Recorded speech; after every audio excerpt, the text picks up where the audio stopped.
So it's these 5 things that I kind of consider my foundational pillars. They were really critical pieces that helped me grow from sub-zero to where I am today, even though I had absolutely no kind of business background. I was kind of like the last person who you would think would ever become an entrepreneur. So I'm not going to be talking about things like, having an email list, having a good team, having a good host, and things that you always hear about. I mean, yes, those are important, but the strategies I'm going to share with you, the concepts that I'm going to share with you are pretty unconventional. So I hope it gets you thinking, and I hope it gets you buzzing with ideas. If you're ready, let's go. Thing is building a product ecosystem.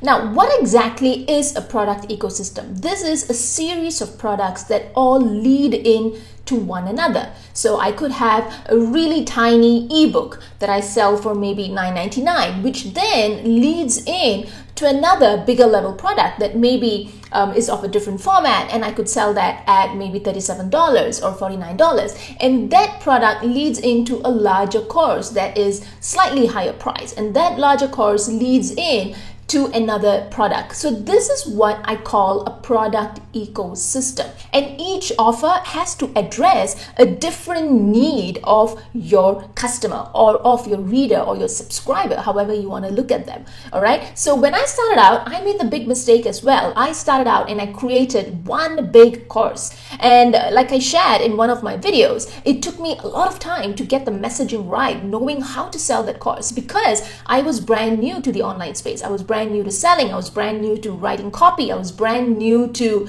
doing webinars. So it took me a long time to get that offer, to see the results that I knew I could deliver to my subscribers. All right. So to save you the time and to give your subscribers a taste of your paid content, to get them to get excited about your offers, you need to get them to take that first leap with you, to trust you and take that first leap. For that, I highly recommend starting out with a tiny bite-sized offer. Some people like to call it a tripwire offer. Okay, the main goal here of that tiny offer, whether it is $9 or $17 or $27, the main idea here is not really profit. The goal here is to turn that reader or that viewer into a buyer as quickly as you can with the least resistance as possible. Not to say that tripwires or bite-sized offers are not profitable. They can be extremely profitable. People are very likely to open their purses and wallets for you a second time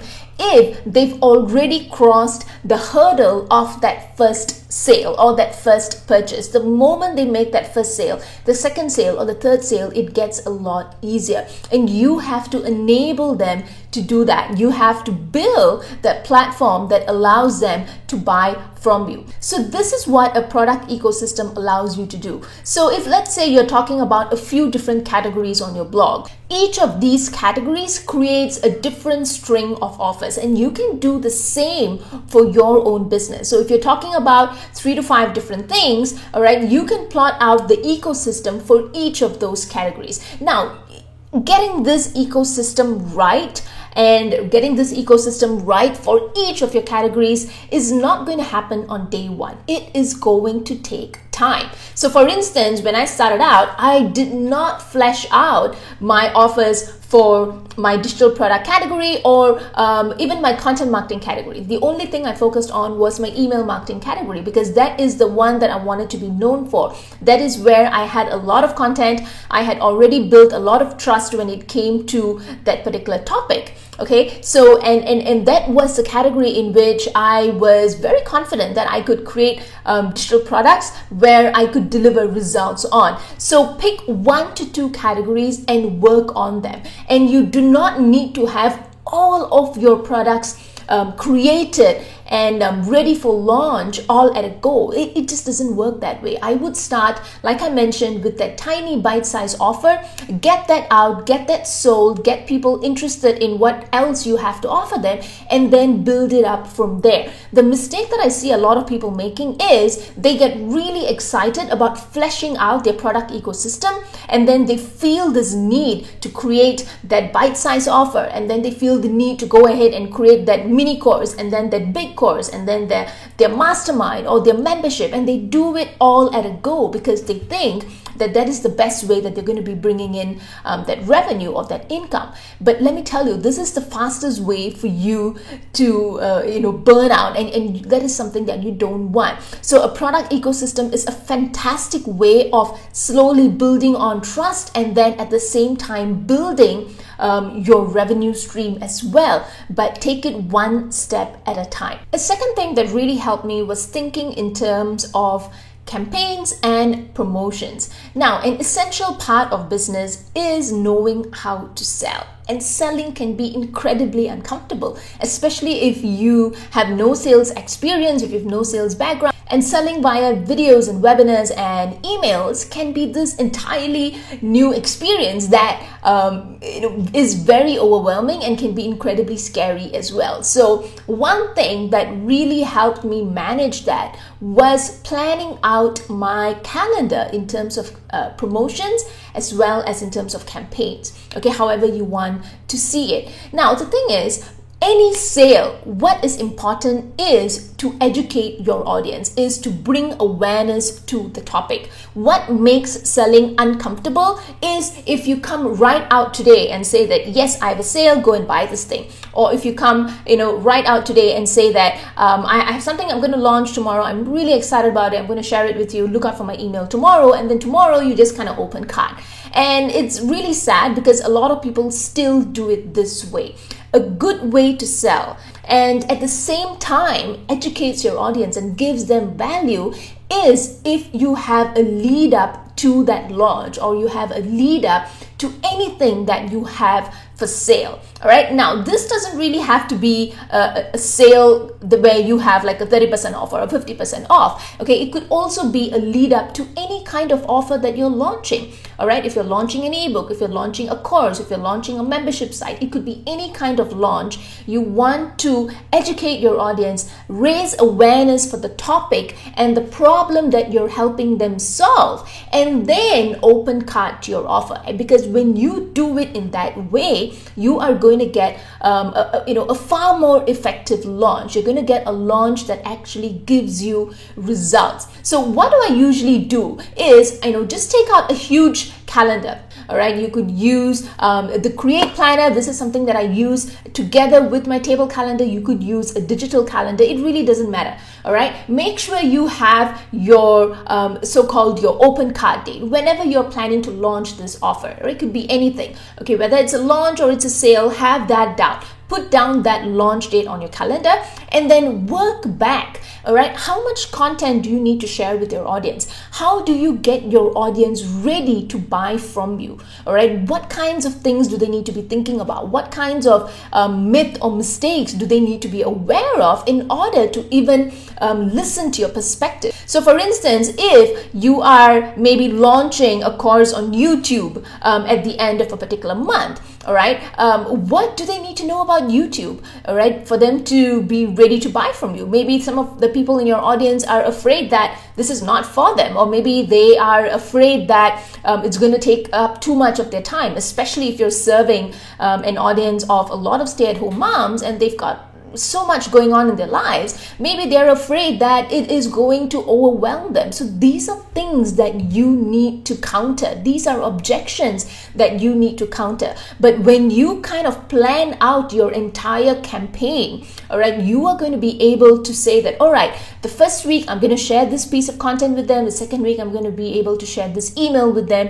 And all of these different pieces are going to lead up to my cart open date. All right, and doing it in this way makes selling a lot less stressful, makes selling a lot less overwhelming, and you will actually begin to enjoy the sales process. I kid you not, you will enjoy the process because you are sharing content with your audience. And any good launch, if you do it in the right way, is a win-win, not just for you, but for the subscriber, regardless of whether they buy or they do not buy. The third thing that really helped me was creating pathways. So here are a couple of questions that I want you to think about. What happens when someone reads a piece of your content? What happens after maybe they subscribe to a lead magnet on your site? Or what happens when they see a post of yours on Facebook and then they click through on it? What happens then? Maybe they end up on your email list, but after they end up on your email list, what happens to that person? So this is what is essential for you to know. You need to have clear pathways for your readers. You need to know that, all right, when someone clicks on this, for instance, pin image on Pinterest, they are going to end up on this blog post. And in this blog post, I have an invitation for them to get onto my email list. And once they are on my email list, they are going to be, they're going to kind of enter into a different sequence. I'm going to be sending them this sequence, and that sequence is going to lead them to this place. So this pathway that you are building out for your reader has to be steered by relevancy. Like I mentioned in one of my videos, you can't be talking about different things. The pin image has to be related to the blog post. The blog post, whatever opt-in you're sharing on that blog post has to be related as well. And then whatever email sequence you're sending them after that has to be related to the topic that they read in the first place. So every single aspect of your pathway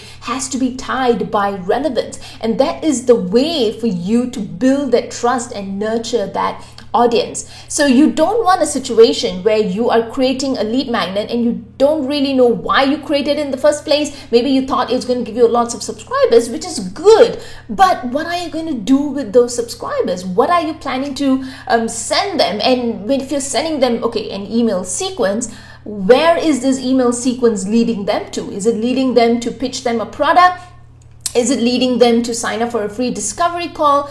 Is it leading them to sign up for a VIP list? You need to know where you are leading your subscribers. Okay, so this makes sure that you don't have holes or gaps in any of your readers' experience. So to avoid all of that, you need to have that pathway set up. And this is one of the best things that I feel I figured out very, very early on in my business. So whether I'm creating a free email course, or whether I'm creating any kind of content, or whether I'm creating any kind of content upgrade or a lead magnet or any offer for that matter. So for instance, I've got a couple of books on Amazon. For each of those books, I know exactly the pathway that I've built out for that reader. So there are so many different pathways that a reader can take, but it's up to you to kind of steer them in a way, in the direction that you want them to go. So the next thing that really helped is only doing stage specific goals, tasks, or working on stage specific milestones. So anything that didn't kind of fit into that criteria, didn't kind of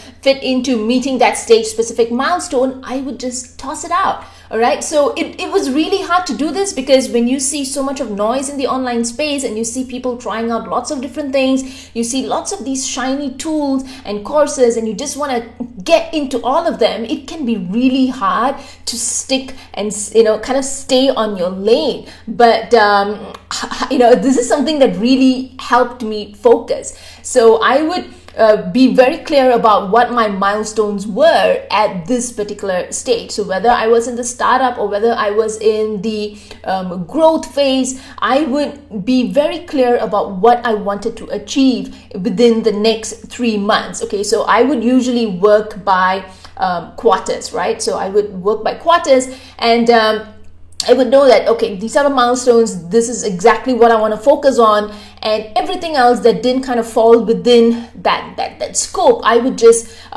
throw it out, and I would say that, no, this is not for now, this would come later. So at times it felt like I was falling behind, because I was not really trying out new things. I was not really dipping into messenger bots or Facebook ads or LinkedIn ads or Instagram and stuff like that, and everyone seemed to be doing all of these fun, exciting, fancy things, and I would still be kind of focusing on my foundation.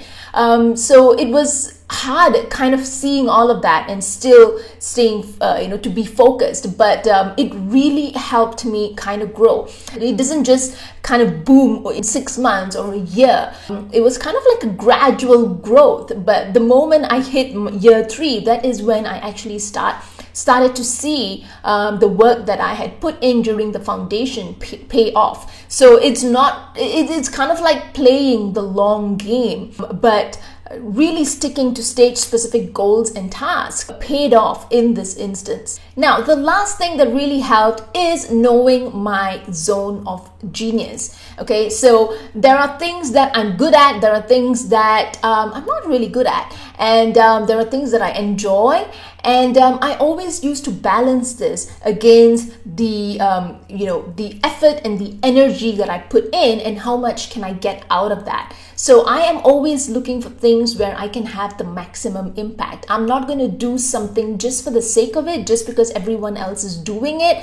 And if it's going to kind of give me, really measly returns, and I'm not talking about money here, I'm talking about the impact that I can make on my audience, or I'm talking about the amount of value that I can give my audience, because this really differs. The place that I make the most impact, the way I can make and deliver the most value to my audience is by creating digital products. And this doesn't have to be $1,000 course. It could also be via a very simple $2.99 ebook on Amazon, and that is exactly what I've done. And this is what makes me happiest, and this is where I feel, for the amount of energy and effort I put in, the returns that I get in terms of not just income, but in terms of the impact and the value that I'm able to bring my audience, it kind of tips the scales. So be clear about your vision, be clear about your direction, know exactly where you're able to tip the scales, okay, and make that bigger impact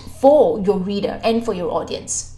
So I really hope you enjoyed this video, and I hope I've kind of piqued your interest and your curiosity with all of these different concepts that I've brought up. So if you are intrigued and you want to see how you can go about building your product ecosystem, or you want to know more about focusing on stage appropriate milestones and tasks, then I do talk about these in my on-demand masterclass, and I'm going to leave the link right below, so you can check that out and you can sign up for that and you can watch it instantly. All right, you're going to have access to that instantly.